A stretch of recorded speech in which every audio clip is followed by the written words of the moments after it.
च्यूंटी की सबक आमोज कहानी। कहीं बहुत दूर एक मोहब्बत वाला और अक्लमंद आदमी यूसुफ नामिक शख्स रहता था। वो इस्लामी उलूम में अमीर इल्म रखता था और तमाम मखलूक़ात के साथ मेहरबानी करने के लिए मशहूर था।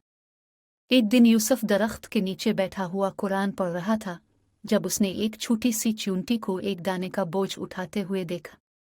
यूसुफ ने च्यूंटी को देखा जबकि वो कोशिश कर रही थी इस बोझ को मुंतकिल करे, लेकिन इसकी छोटी सी ताकत के सामने ये बोझ बहुत ज्यादा था। च्यूंटी कोशिश करती रही कि बोझ को उठाए, लेकिन वो इसके चूहों से गिरकर नीचे गिर पड़ता। च्यूंटी की साबित कदमी को देखकर यूसुफ मुस्कुराहटे और उसकी मदद करने का फैसला किया। यूसुफ ने धीमी तरह इस दाने को उठाकर च्यूंटी के रास्ते के पास रखा। च्यूंटी हैरान और शुक्रगुजार होकर यूसुफ की तरफ देखती हुई बोली, शुक्रिया दानिश्वर, अल्लाह आपको आपकी मेहरबानी का अजर अता करे। यूसुफ ने जवाब दिया, आपका खुश किस्मत हूँ छोटी च्यूंटी, लेकिन बताएं मुझे, आप इस बोझ को तकलीफ से क्यों उठाने की कोशिश कर रही थी? च्यूंटी ने जवाब दिया, मैं अपनी टीम के लिए खुराक जमा कर रही थी। हम मिलकर सर्दी में जब खुराक महदूद होता है तो काम करते हैं। मैंने अपना हिस्सा अदा करना चाहा था, लेकिन यह बोझ मेरी ताकत से बड़ा था।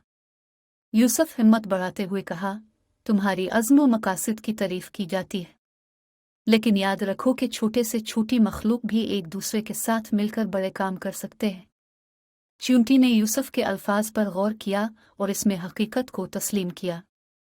वो तेजी से अपनी टीम के पास वापस गई और यूसुफ की सबक आमोज कहानी का हिस्सा बन गई। इस दिन से आगे चींटियों की टीम मिलकर काम करने लगी।